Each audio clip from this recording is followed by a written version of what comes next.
लगाए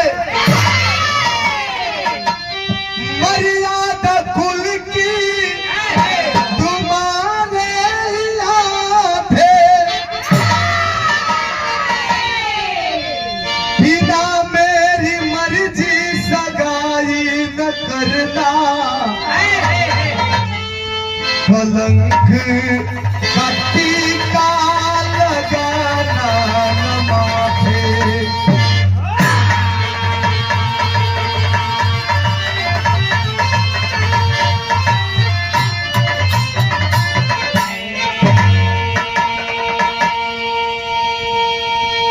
श्रावस्ती नगर का रहे वाला बाबू सेठ सुलोचन जी जेकर इकलौती बिटिया एक बिटिया नाम है पचारा, खूबसूरत बिया, सयान बिया, लेकिन इस समाज का रंग ढंग देखे, रवैया देखे बाबू सेठ सुलोचन जी का मन बड़ा डराया है। क्या है कि समाज में बनावे वाला लोग कम और बिगाड़े वाला लोगों की संख्या ज्यादा बा। यह बात अपने बेटी के पजरे बैठा के समझावा तरन, पजरे बैठा देहलन, अपने माथ का पगड़ी उतार के ओकरे पैर के लगे रख के एक बाप हो के दसों ना जोड़ लेलन, हाथ जोड़ लेलन। कहा कि बेटी तू चाहू ते समाज में कहीं भी हम सर उठा के सीना तान के बोल सकीला, बतिया सकीला, फख्र से जी सकीला। तू ना चाहबू तो कहीं मुंह दिखावे लायक ना रह। बिटिया कलश के रुआ कहल का चाहता नहीं। शेष सुलोचन निकला हमरा कहे तो यह मतलब बात कि इस समाज में बनावे वाला लोग कम, बिगाड़े वाला लोग ज्यादा बा। कहे का यह मतलब बा कि कोई का बहकावा में आके ऐसा कौनो गलत काम मत करिहा जौना से हमार गोरी पगड़ी दागीदार हो जाए, हमरे मर्यादा पर, इज्जत पर कलम का धब्बा लग जाए। काले का मतलब कि अपने मर्जी से बियाह मत करिहा ना तो कहीं हम मुंह दिखावे लाए ना रह। विद्या कलश की बाबूजी चिंता मत करिए, हम ऐसा कौनो गलत काम ना करब जौना से आपका गोरी पगड़ी में दाग लगे, मान मर्यादा के ठेस लगे। अपने इज्जत का दुहाई देता कौना भाव में एक लाइन गजल मास्टर।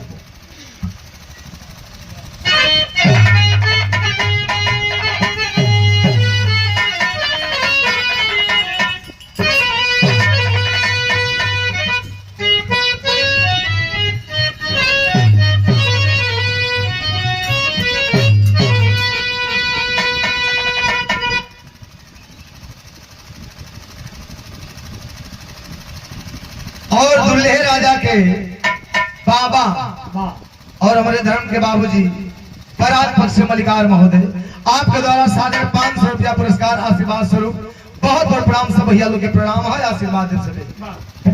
यह गजल बा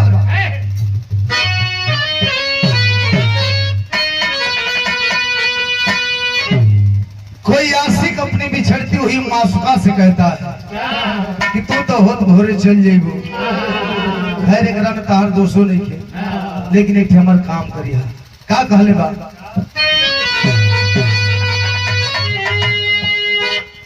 कि मेरे खून दिल की मेहंदी, मेरे खून दिल की मेहंदी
पगड़ी पटकले हम पांव पर बिटिया का हाथ जोड़ने वाला इज्जत को दुहाई देता रन कैसे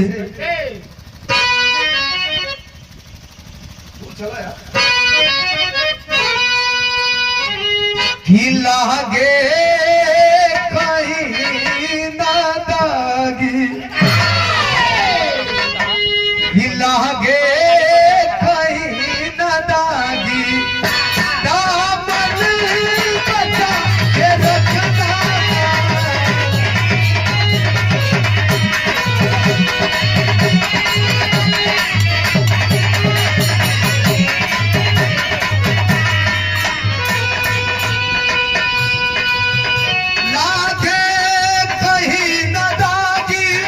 दामन बचा के रखना कहीं टूटने न पाए कहीं टूटने न पाए सपना सजा के रखना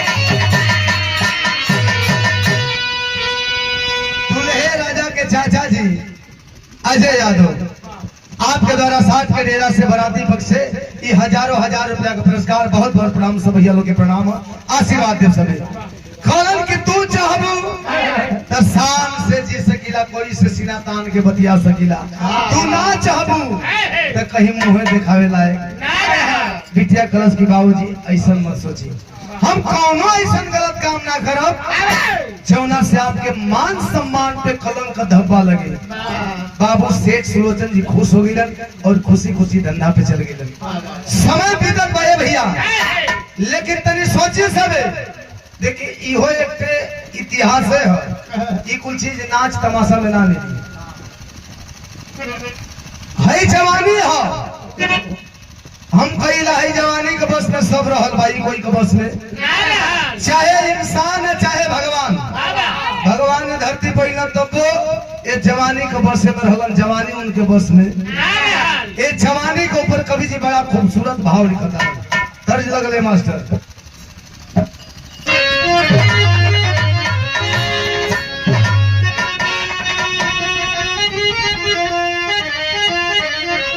देखा कोनो दुल्ही का दुल्हा तनी पिय पड़ कोनो नासा बाकी ना है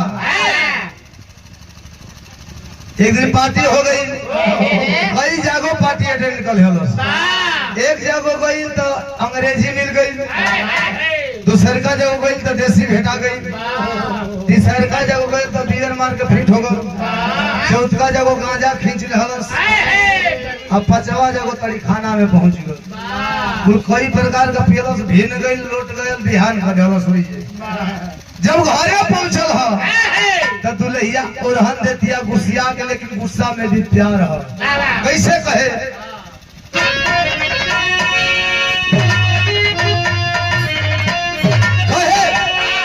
अरे का तरी खानावा में जाया सुत गईला अरे का तरी खानावा में जाया सुत गईला हमार बलमू रात को डरैला ये तो बानगी रहल ले हजार रहल लेकिन भाव हो इस जमाने के ऊपर कैसे अरे धन दौलतिया छुपे सोना चांदी अरे धन दौलतिया छुपे सोना चांदी छुपे नहीं करा दे जवानी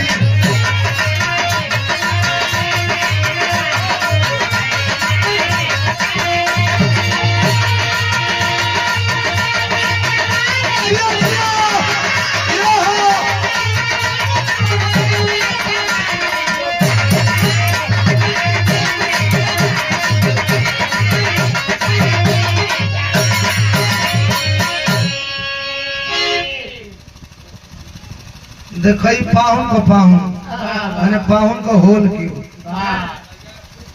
लड़का का फूफा तो है ना बाबा अब हमारा हिसाब से होले क्यों हो गया तेज नारायण यादव आपके द्वारा 1500 रुपया बहुत बहुत प्रणाम। सब भैया लोग के प्रणाम है। ए भैया है जवानी है देखो धन दौलत अधिका हो जाए कहले का मतलब धन दौलत अधिका हो जाए रुपया अधिका हो जाए लोग तिजोरी में ताला मार दे LIC बीमा कर दे बैंक में जमा कर दे लेकिन है जवन जवानी हो एकरा खातिर कौनो तिजोरी अलमारी नहीं के बनावल जवना के जवना में पैक कर दो ना कौनो दुनिया में सिर्फ बैंक बनावल बा कि जवना बैंक में के ले जाके जमा कर दो फिर पड़ा रही जस का तस और ना ही दुनिया में कौनो सिर्फ पर्दा बा जवने पर्दा का आड़ में के छुपावल जा सकेला ना ये भैया ई जब आवेले कहर ढात आवेले अब देखा जवन बात का डर है उहे होके जाता का अरे पुष्पक मालिक ललनवा सुधाकर अपट चारा को दे तमाला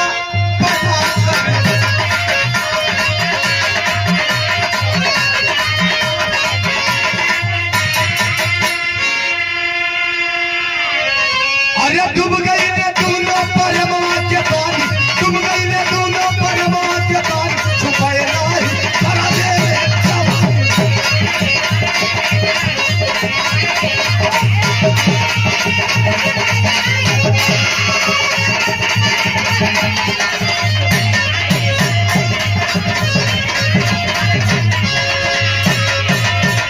ए भैया जब बात का डर है हुए हो जाता वही श्रावस्ती नगर का रहे वाला पुष्पक माली जेकर एक बेटवा इकलौता बेटवा खूबसूरत बा जवान बा नाम और सुधाकर ओकर नित प्रतिदिन का काम रहल कि पचारा खातिर रोज सुंदर सुंदर फूल और सुंदर सुंदर फूल का माला ले जाके पहुंचावे पूजा खातिर एहरो जवानी बा आना जाना लगल भाई भैया एक दिन दोनों का अखिया लड़ गई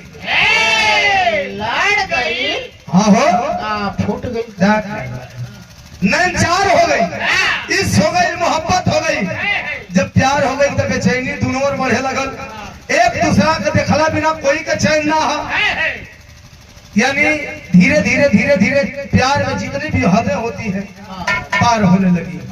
जब बाबू सेठ सुलोचन जी के पता चला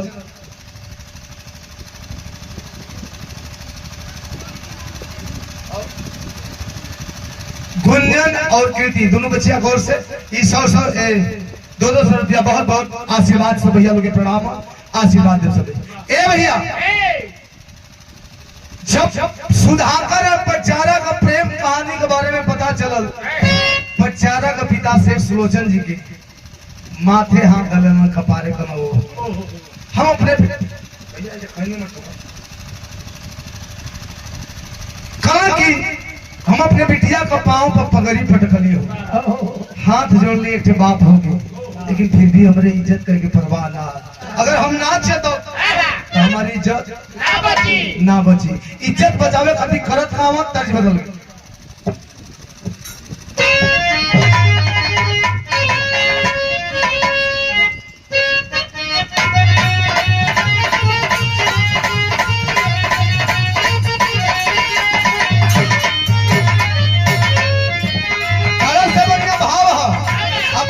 बचावे खातिर करत का हुआ शादी वाला दिलवा लइले दुल्हा रे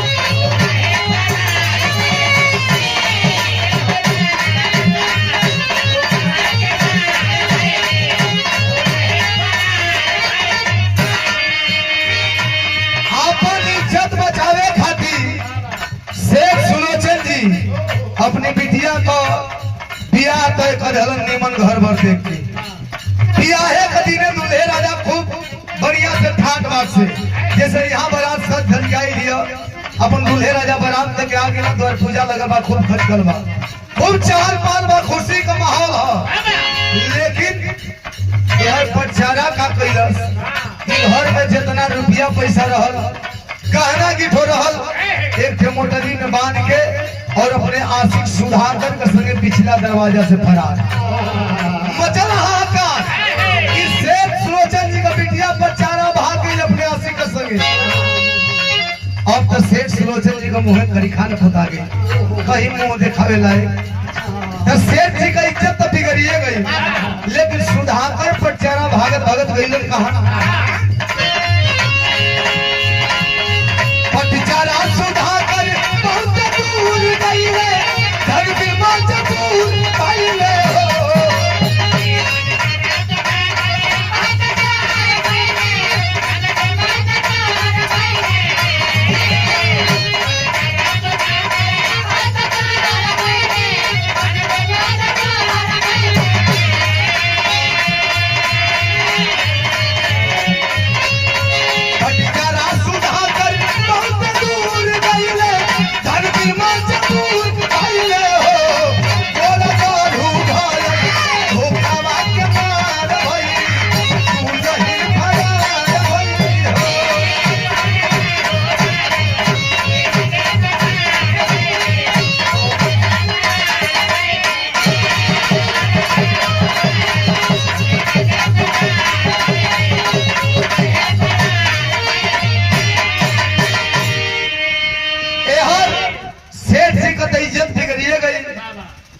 सुधाकर भागत भागत जंगली एरिया में जंगली इलाका में जाके कनो देवी माई का मंदिर में सिंदूरदान करके पति पत्नी के रूप में अपन जीवन बितावे लगे।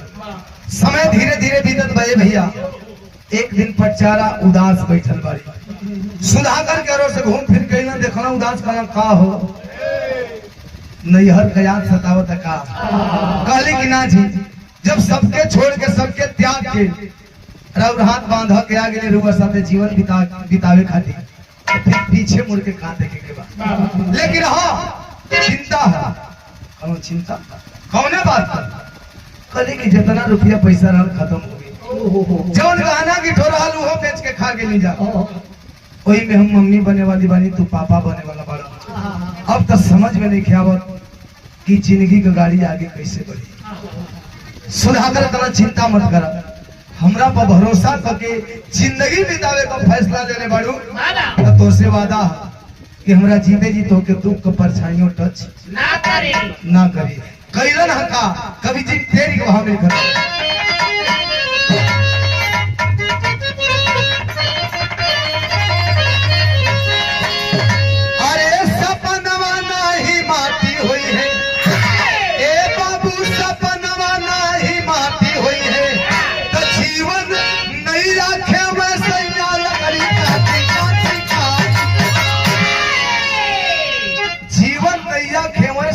लकड़ी काटी सपनवा नहीं माटी हुई है। चिंता मत करा हम ही ना दुख को परछाइयों टच ना करी कैलन का कि खूब धारदार हथियार खरीदवा हमने वो दाव जे के कहल जाला लकड़िया पेड़वा काटे वाला टांगी दाव जौन कुछ हो आप खरीद के ओई जंगल में घूम घूम के दिन भर लकड़ी काटे ओके बेचे उससे जो आमदनी होता अपन पेट लोग परिवार चलता है भैया। धीरे धीरे समय बीतत बा लेकिन धीरे धीरे वो दिन आ गई कौन दिन विदेशिया के भाव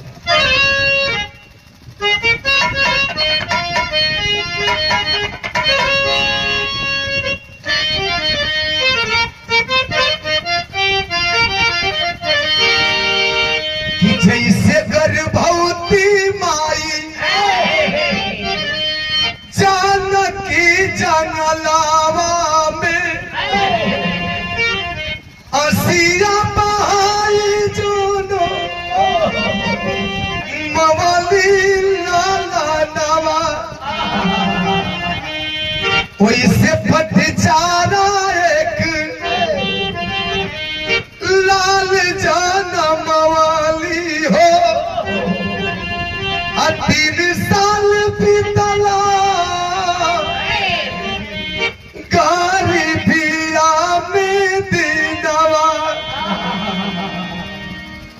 समय अनुसार प्रसव पीड़ा भई, बड़ी दुख और कष्ट सह के पचारा एक ठे लड़का के जन्म दे।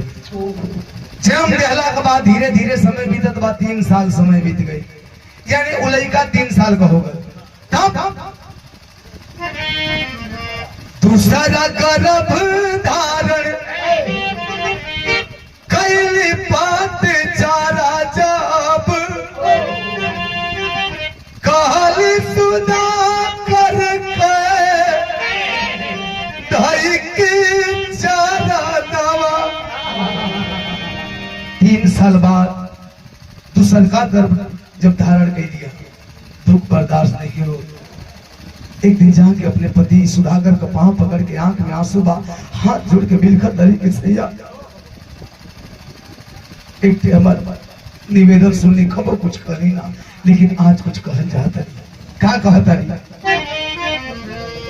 इतने बिनती आपा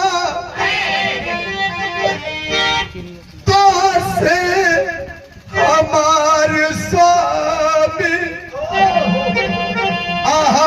के बेटाई देवो बाबुल के भावनावा। हाथ जोड़ के रोत बिलखत बरी के सैया, जितना हो सकल दुख बर्दाश्त कर दे।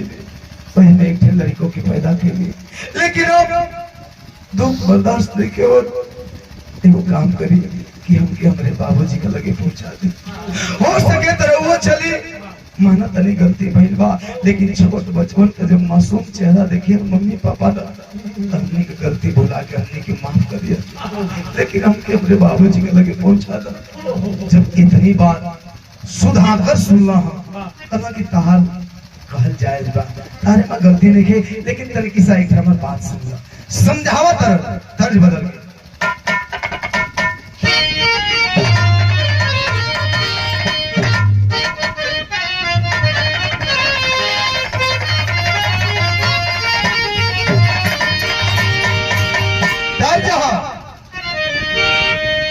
कहीं माई से जग जा,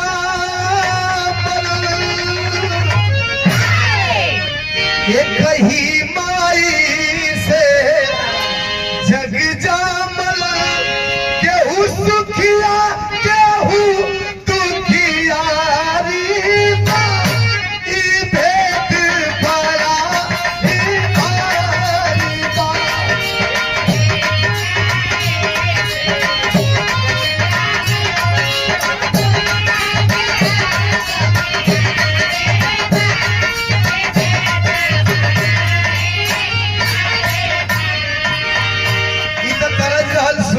पचारा जब नैहर जाए के कहता तो समझाओ तरन का नहीं नाच करो नहीं हरवा पर नहीं नाच करो नहीं हरवा पर उमावा ना पूछ कोई हो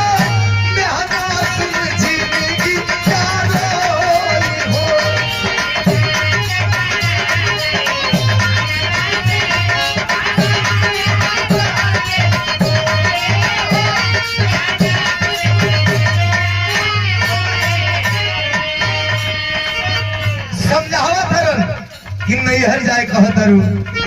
एक बार दिल दिमाग में बैठा लखूटा बांधला, वहां जेबू तो के मेहना ताना का अलावा और कुछ मिलने वाला काहे जाना थरू। ये जमाना में पुरखा पुरनिया लोग बूढ़ बुजुर्ग लोग एक कहावत कहले बा, जवन कटु सत्य बा कोई ओके झूठला ना सकेला का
नैहर जैबू मेहना ताना का अलावा और कुछ ना मिली।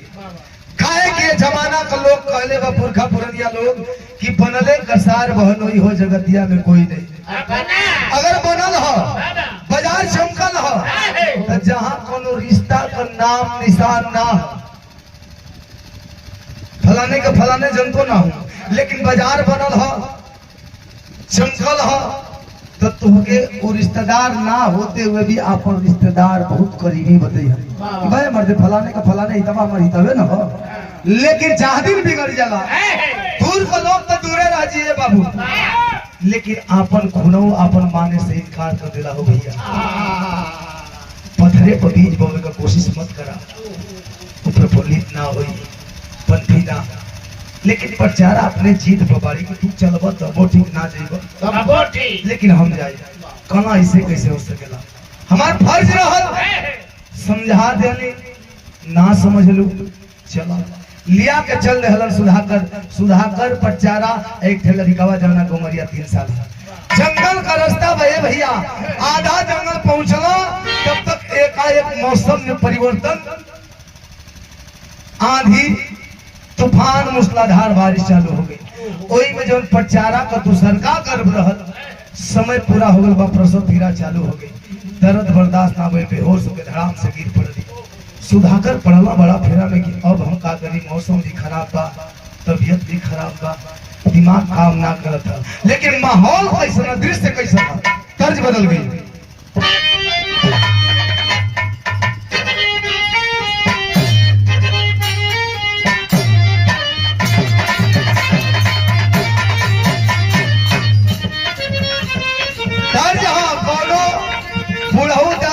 जमाने का देवर अपने भौजाई से मजाक कैलस।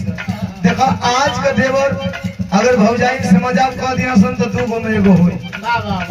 अगर खास देवर हो अगर भौजाई से मजाक कर दे, ऐसा जनरेशने चल देले बाद भौजाई से मजाक कर दे तो बिहान भइले बंटवारा तय। अगर पड़ोस का देवर अगर मजाक कर दे तो जरूर 2-4 जना का कपार फूटल फाटल लौकी। लेकिन बार बुढ़ऊ दादा लोग का जमाने का देवर मजाक कैले हम कैसे कुल को दे, लेकिन सफाई से पर्दा कैसे कि भौजी तोरी नु हो, भौजी तोहारी नु हो, भौजी तोहारी नु हो, भौजी तोहारी तू करिया कटार अछवा काहे तुम भाई का।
मूसलाधार बारिश, वही में पत्नी का तबीयत खराब, अब हम का करें, प्रसव पीड़ा का दर्द वैसे ही है, शरीर भीजत बा, गनगन में बदन कांपत बा।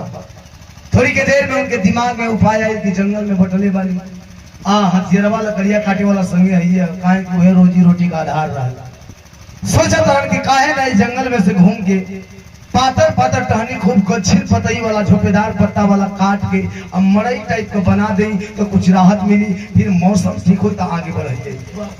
अब का कैलन कि बेहोश प्रचारा के छोड़ के पजरे लइकवा के बैठा के, जो पहिलका लइकवा 3 साल का बैठा के वो जंगल में निकल गेलन छोड़ के। जंगल में घूम घूम के अपने मशरफ लायक पातर पातर टहनी खूब गच्छित पतई वाला झुकेदार पत्ता वाला काटत हुए। तब तक संजोग गड़बड़ाता है भैया, तर्ज बदल गया।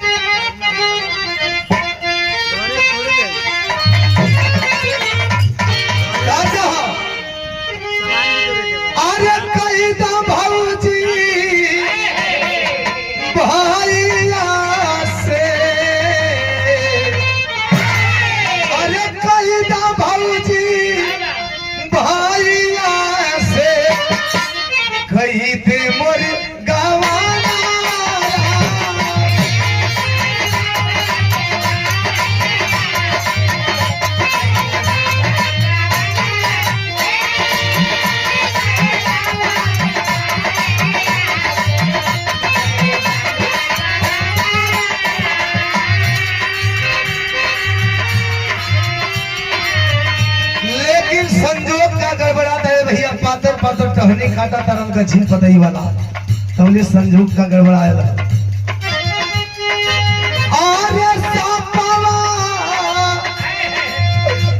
लिपटी के काटा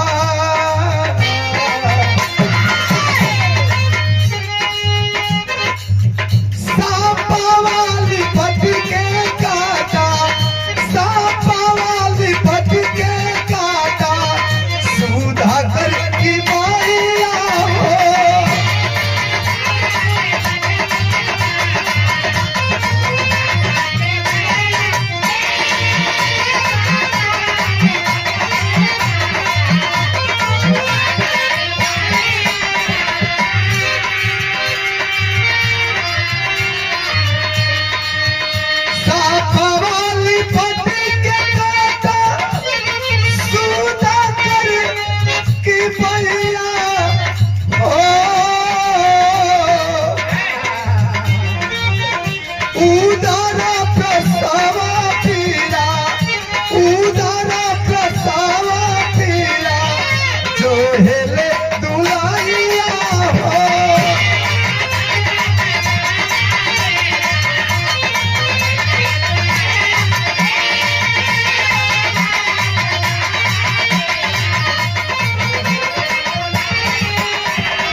अपने मशरफ लाए खूब झोंकेदार पत्ता वाला पातर पातर टहनी काटा था।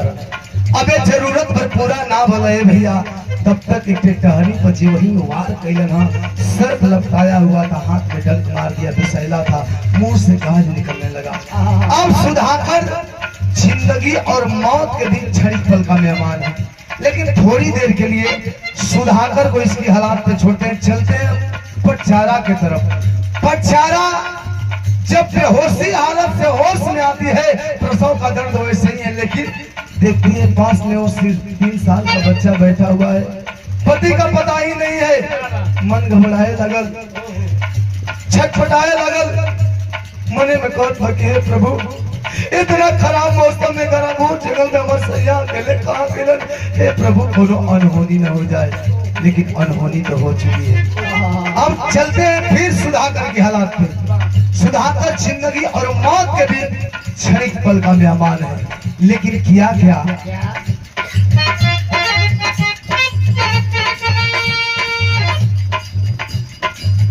साही के सुधाकर दुखड़ा ना गवा के चले दुखड़ा।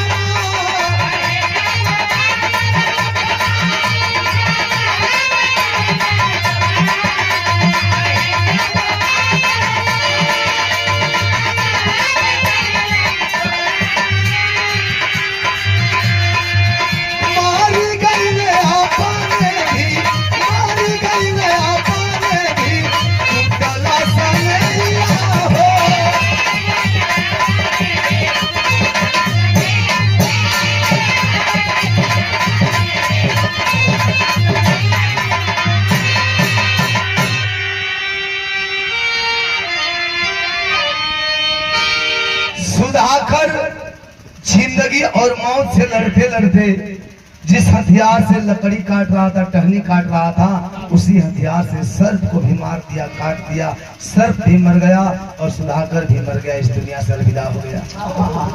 उधर पचारा प्रसव पीड़ा से व्याकुल, किसी तरह से दूसरे बच्चे को भी जन्म देती है। रुआ लोग जानता नहीं प्रसव का दर्द क्या होता है। इस पूरे भूभाग पे, पूरे संसार में एक माँ के अलावा इस दर्द की कोई कल्पना भी नहीं कर सकता है, एक माँ के अलावा। लेकिन किसी तरह से दर्द बर्दाश्त करके दूसरे बच्चे को जन्म देती है। उसी जंगल में रुआ लोग जानता नहीं, जब लड़का पैदा होना तो हॉस्पिटल में नर्स होली नार काटे खाती, जंगल में कोई सहायता करे वाला ना। नार कैसे काटो थे, दूर पत्थर जोगड़ी होली, एक पत्थर नीचे वही पर नार रख के दूसर के पत्थर से थोड़ थोड़ के कोच के नार काट देंगे। अब नार कटले के बाद हाले का जन्म लड़का के आंचल में लपेटली और बड़का लड़का जो घुमरिया मात्र 3 साल हाथ पकड़ के पैदल पैदल जंगल में अपने पति का तलाश में घूमत भटकत बाई। 1-1.5 घंटा घूमने भटकने के बाद तो उसी जंगल में अपने पति की लाश पाती है। जब लाश पौली हो बाबू, दोनों बचवन के लेके अपने पति के लाश के पास बैठ के रो तारी, बिलखा तारी, और रो रो के यही कहा तारी। तर्ज बदल गई।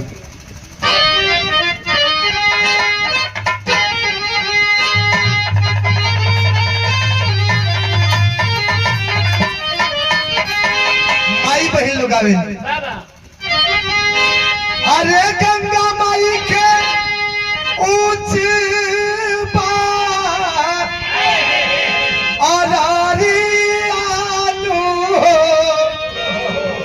ओ पर बैठे भगवान। लेकिन आज पचारा दोनों बचवन के लेके अपने पति की लाश के पास बैठ के सर पटक पटक के रो तारी, आदो के यही कहा तरीका। अरे भागिया में लागी गई आगियानु हो, नैया पड़ल माझधार। लगल की सैया इतना बड़ संसार बा, लेकिन तोहरा अलावा केहू अपन देखे। आज पूरा संसार अनार लौकत बा। जब तक बुझियत रहा मनी के दुनिया का सबसे बड़ सौभाग्यशाली समझत नहीं जा, लेकिन आज पर दोनों बचवन के टोरन का नाम दे देला और हमके विधवा का नाम। जब तक जियत रहा तोरे नाम पर सिंदूर हमरे मांग में चमकत रहल, दमकत रहल। लेकिन आज दशा का अरे कोई ना पराई गई मांगियानु हो, नैया पड़ल माझधार।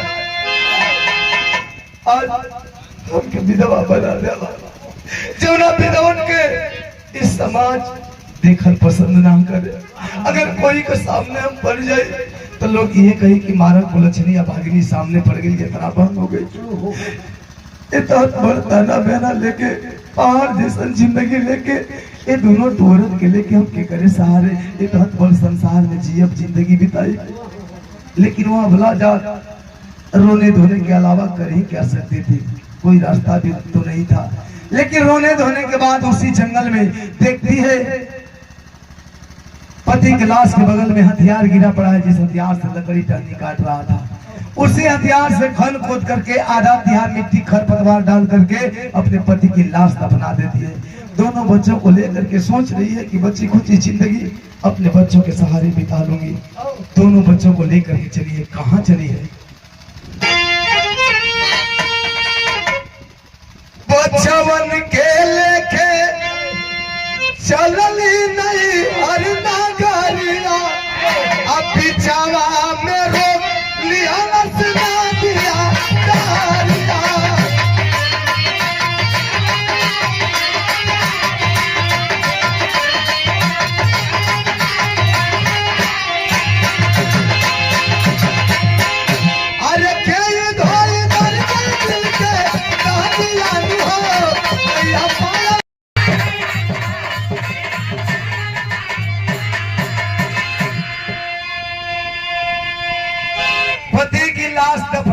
बाद दोनों बच्चों को लेकर के चलिए मायके की ओर की बची खुची जिंदगी अपने मायके में मम्मी पापा के साथ नैहर में बिता दूंगी।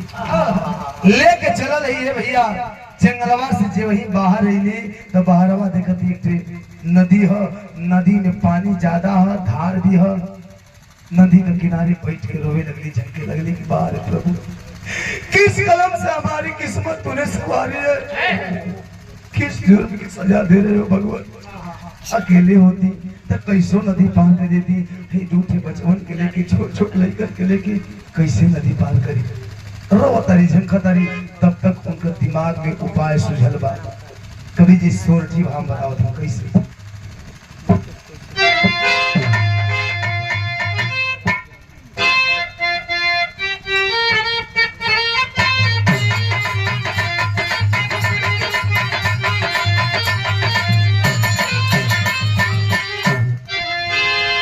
उपाय का सुझल बा।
समझाओ तारी कि बेटा तो ये बैठा तब तक हम छोटका बचवा के जब हाले का जन्म हुआ, छोटका बचवा के नदी को ओ पार पहुंचा के आई तो फिर तो के लेके चलो आंचल फाड़ के हाले का जन्म लड़का के लपेट के ऐसे ही हाथ पर लेके बचत बचावत कैसो बड़ी कठिनाई का सामना करत करत नदी पार कर देली। नदी पार करके साफ सुथरी जगह देख के छोटका लड़कवा के रख के नदिया में हेल के चल बड़ी फिर बड़का के लिया खाती। तब छोटा काके छोड़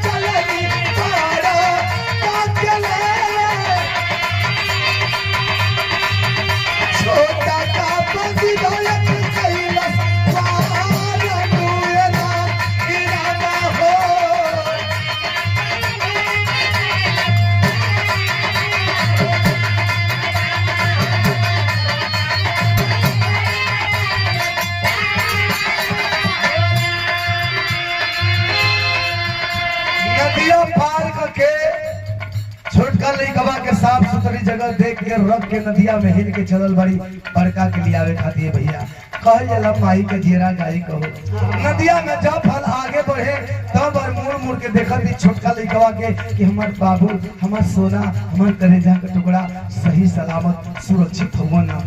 ऐसे करत करत आधा नदी पहुंचली है। जब आधा नदी जाके जब फिर मुड़ के देखा तारी तो छोटका लड़कवा पर खूब भारी भरकम कीट आके बैठल बा और चोंच मारत है भैया। माई का करेज में फूटे लगल रोवे झंके लगली हुई नदिया में से कि हमरे बचवा का जनवा हमरे लाल का जनवा खतरा में बा, अपने बचवा का जनवा हम कैसे बचाई।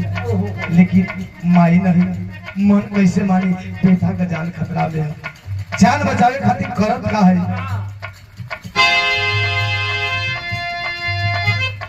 आरे की धावा उड़ावे खाती ताली बजावेली। गिधावा के उड़ावे खातिर चिल्ला चिल्ला के ताली बजावत रही कि गिधवा उड़ जाई, हमरे लाल का हमरे बचवा के जनवा बच जाई। अरे गिधवा उड़ावे खातिर ताली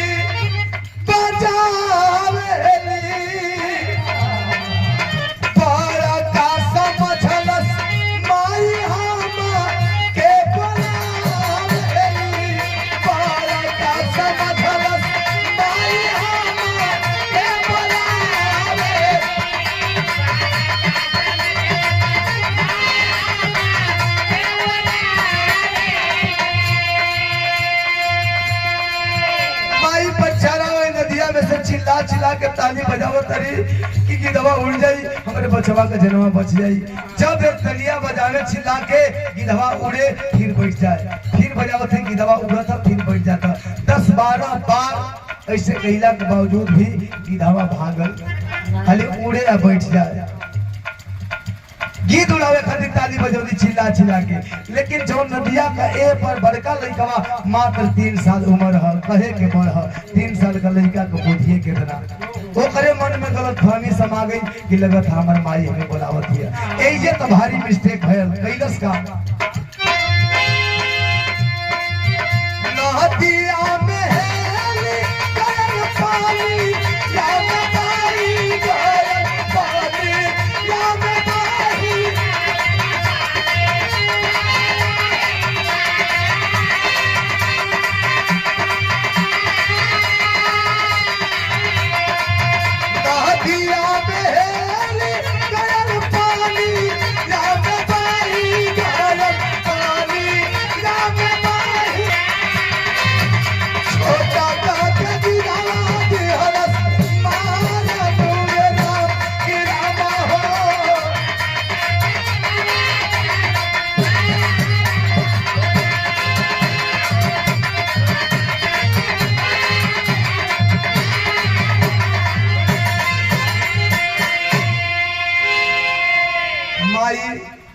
चिल्ला थे ताली बजावत है कि गिधवा उड़ जाई, हमरे बचवा के जनवा बच जाई।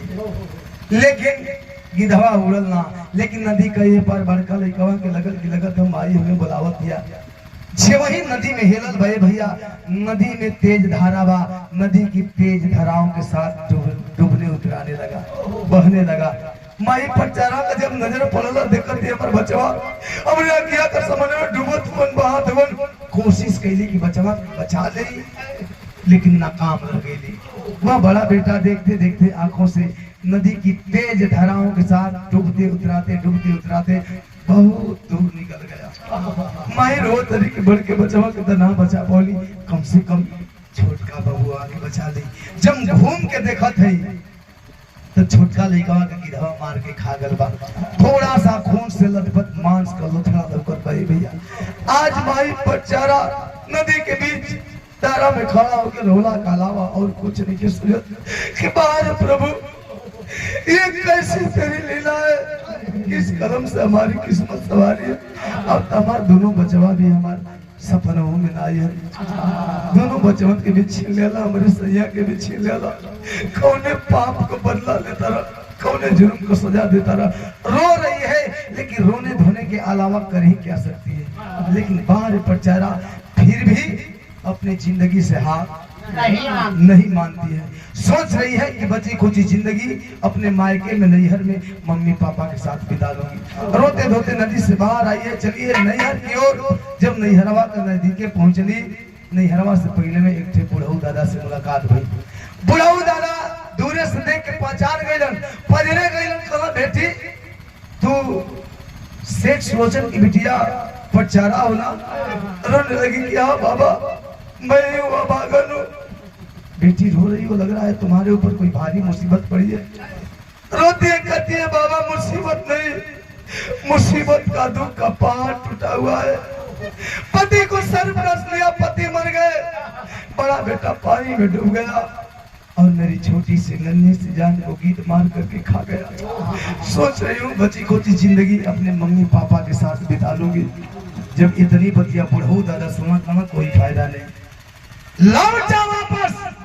जहाँ से आई हो वहीं पे लौट जाओ, अब कोई फायदा नहीं है। रोने लगी कि बाबा, अरे एक औरत का इतना दुख दर्द सुनने के बाद कौन सा इंसान होगा जिसका कलेजा नहीं फट जाएगा, जिसका कलेजा मुंह को नहीं आ जाएगा। आप हैं कि पत्थर बने पड़े। अरे मैं मानती हूँ उनसे भूल हुई, एक छोटी सी भूल प्यार करने की, लेकिन इस भूल की इतनी बड़ी सजा तो नहीं होगी कि मेरे गांव समाज के लोग, मेरे घर परिवार के लोग, मेरे मम्मी पापा क्या मुझे नहीं माफ करेंगे, क्या मुझे नहीं अपनाएंगे। बोलो दादा कहो बेटी ऐसी बात नहीं है, शायद जो मैं कहना चाहता हूँ तुम समझ नहीं पा रही हो, तो बाबा फिर समझाइए ना, मैं कहाँ जाऊंगी, कहाँ जिंदगी बिताऊंगी, कौन मेरा बचा है। कौन सुन, कहना तो नहीं चाहता था लेकिन जीत कर रही है तब तो बताना पड़ेगा। बताओ करण आधा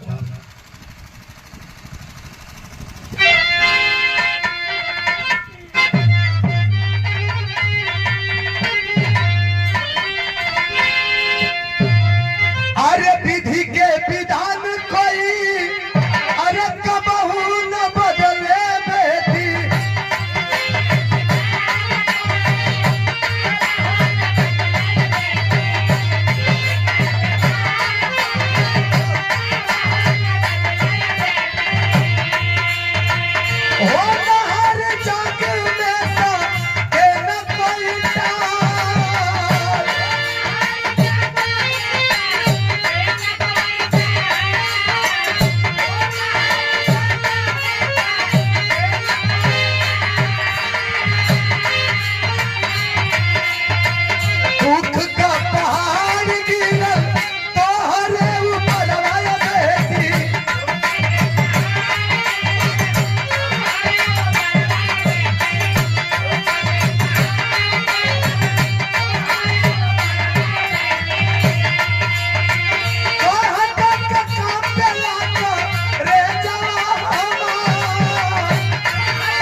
की बेटी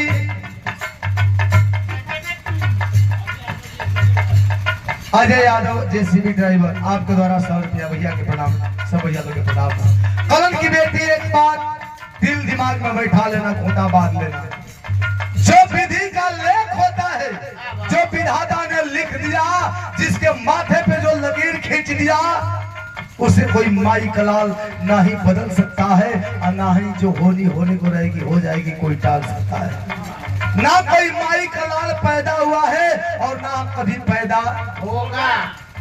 जो होने को रहेगी हो जाएगी, उसे कोई टाल नहीं सकता। और तेरा दुख देखने और सुनने के बाद तो एक ही बात मालूम पड़ती है कि तेरे ऊपर एक नहीं दो नहीं बल्कि वाकई दुख का पहाड़ टूटा हुआ है।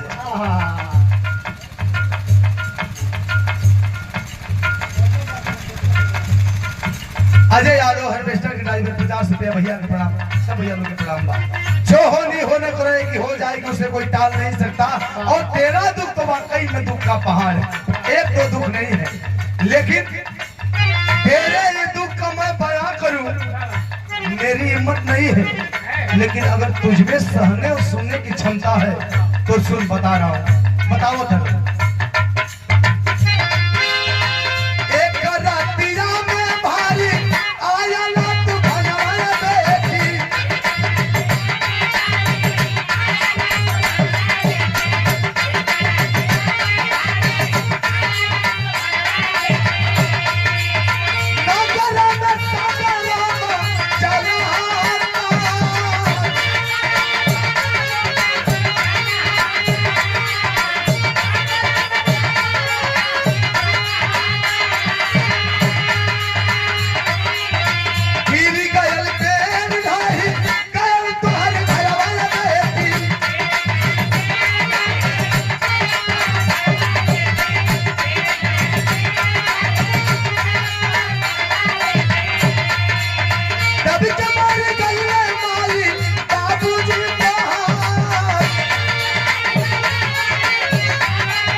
बतावत रन कि तेरे दुख का बयां मैं कर सकूं इतनी मेरी हिम्मत नहीं है, लेकिन तुझ में सहने और सुनने की क्षमता है तो सुन।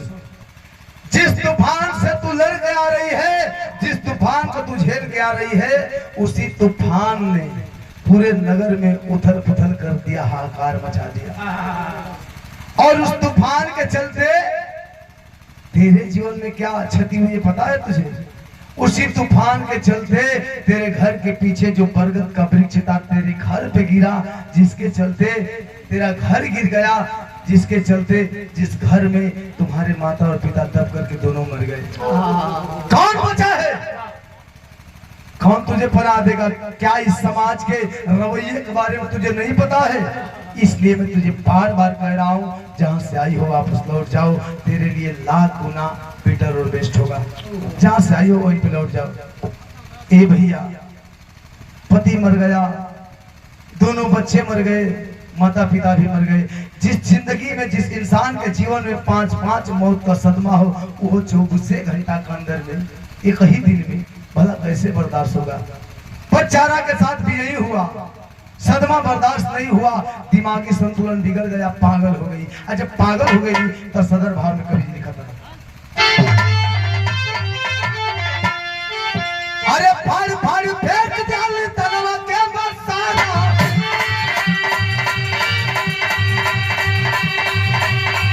अरे गली गली घूमे लगली हो के उठा, अरे देखला तमाशा मारे लोगवा पठाना, अरे तनवा के ढाके देखी रहल समझना,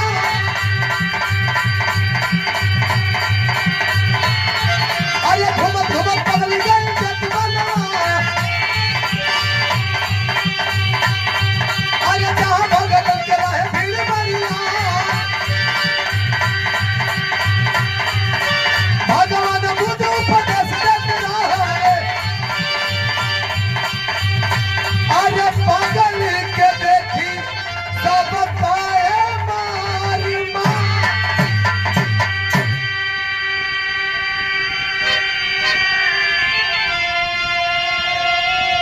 पांच मौत का सदमा बर्दाश्त नहीं हुआ, दिमागी संतुलन बिगड़ गया, पागल हो गई पचारा। जब पागल हो गई तो कभी इस गांव कभी उस गांव, बदन पे जितना भी वस्त्र था नोच फाड़ करके फेंक देती है। एक जो सूता तक ना आए भैया, नग्न बदलने के नग्न अवस्था में ही कभी इस गांव कभी उस गांव, कभी उस गली कभी इस गली घूम रही है। समाज में कई तरह के लोग बा, जे शिक्षित बा, सामाजिक बा, जे दूसरे के बहन बिटिया का इज्जत करे वाला बा, जे दूसरे के इज्जत के अपन इज्जत के बराबर समझे वाला बा। वो पचरा का दशा देख के लोग अपने वस्त्र के जो एक्स्ट्रा वस्त्र, अंगोछी, चादर, गमछा कुछ भी हो, जो एक्स्ट्रा रहल उससे लोगों कर बदन के ढके। लेकिन जो चोर चुहार आवारा किस्म का हुआ, वो पचारा के देखे तो उल्टा सीधा बोली बोले, ढीला पत्थर मारे। लेकिन क्या फर्क पड़ने वाला है? वो पागल है, कोई फर्क पड़ने वाला नहीं है। लेकिन वह पागलपन में घूमते घूमते घूमते घूमते एक रोज चेतवन में पहुंची है, जहां भगवान बुद्ध अपने तमाम भक्तों को उपदेश दे रहे थे। तमाम भक्तों की भीड़ लगी है। जेसीबी ड्राइवर अजय भैया, आपके द्वारा पुनः 50 रुपया, बहुत बहुत प्रणाम। तमाम भक्तों की भीड़ लगी है और जा करके नग्न अवस्था में ही पचारा भक्तों के बीचों बीच खड़ी होगी। सारे भक्त बौखला गए कि मारो, कहां से पागल आ गई, जल्दी मार के भगाओ, नहीं तो भगवान जी गुरु जी नाराज हो जाएंगे। लेकिन भगवान बुद्ध जी जब सुने हैं भक्तों की बात, सबको डांटते फटकारते हुए रोकते हैं। खबरदार, कोई ऐसा घिनौना करतूत नहीं करेगा। अरे मूर्खों, यह समय है और समय का चक्र अपने चपेटे में ले करके किसको कब और कहां, किस अवस्था में, किस मोड़ पर ला करके खड़ा कर देगा, यह किसी को नहीं पता है। इसलिए किसी के बिगड़े दिन पे हंसना नहीं चाहिए। अजय यादव, ये बोलोरो के ड्राइवर की 60 रुपया भैया के द्वारा बहुत बहुत प्रणाम, सब भैया के प्रणाम। यह समय किस अवस्था में किसको कब और कहां, किस स्थिति में ला करके खड़ा कर देगा, किस मोड़ पे, यह किसी को नहीं पता है। इसलिए किसी के बिगड़े दिन पे हंसना नहीं चाहिए। भक्तों को रोकने के बाद भगवान बुद्ध जी करते क्या है? आखिरी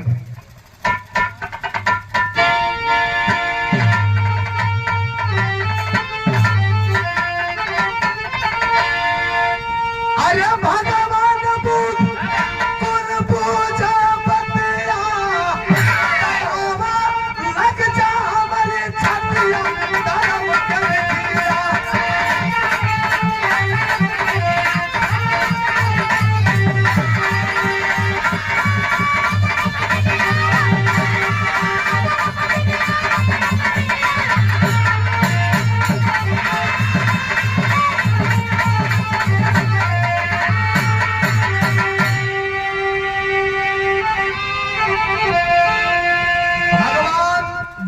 भक्तों को रोकने समझाने के बाद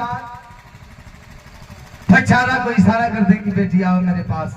वो पगली पटचारा दौड़ करके भगवान बुद्ध जी के पास आती है।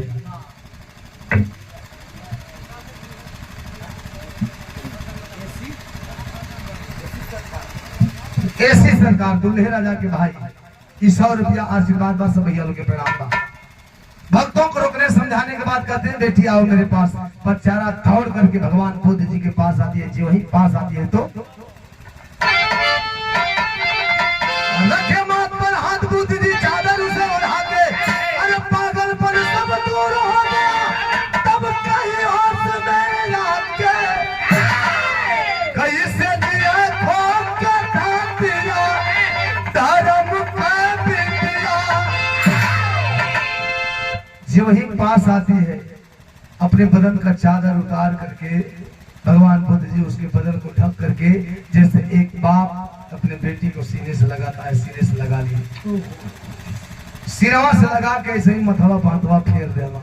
जब वही हाथवा फेर लगे भैया पले भर में ऊपर कुल पागलपन दूर। जब पागलपन दूर हो गए पहले जैसे स्वस्थ हो गए रोने लगा।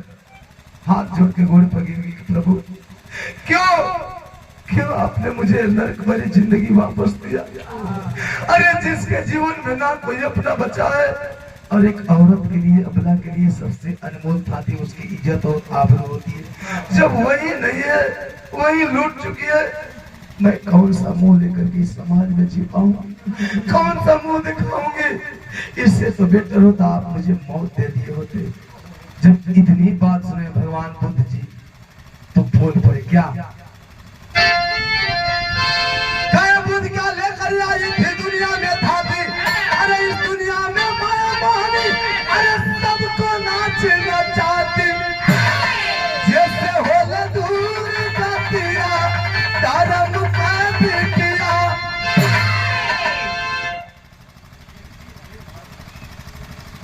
ऐसी आई भारत सरकार 50 रुपया भैया के प्रणाम सब भैया के प्रणाम। कल की किस चीज का तुझे पछतावा हो रहा है? क्या तेरा अपना था क्या लेकर के आई थी जिसके खोने का तुझे पछतावा हो रहा है? अरे इस दुनिया में किसी का कोई नहीं है। इस दुनिया में इंसान अपनी माँ के गर्भ से अकेला खाली हाथ आता है, अपना कर्म कुकर्म करके अकेला ही खाली हाथ इस दुनिया से अलविदा हो जाता है। जब कोई कुछ लेके अइले लेके तो लेके जाएगा। ये दुनिया में किसी के पास कोई कुछ नहीं है। अगर इस दुनिया में कुछ है, अगर इंसान के पास किसी के पास कुछ है तो सिर्फ माया मोह। जिस माया मोह के बंधन में बंध करके यह दुनिया और दुनिया के लोग उसके इशारे पे नाचते हैं। लेकिन हम कही रहे भैया इंसान का जीवन में माया मोह भी जरूरी बा। माया मोह बात तबे है बड़का बाबू हुआ चाचा हुआ चाची है भैया भौजी मामा माँ। भगवान बुद्ध जी समझाए तो ज्ञान तत्व की जल गई ज्योति गई चल लिपटाई अरे बन के भिक्षुनी भक्ति के रंग में महकाई रंगाई के पागल मुकुटिया धर्म के बिटिया।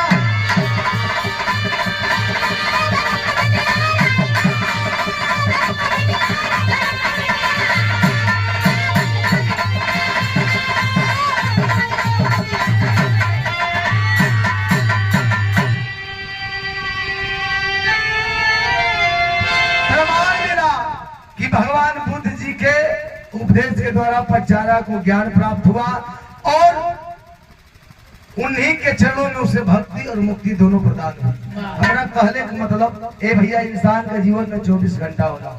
24 घंटा में 4-6 घंटा आदमी आराम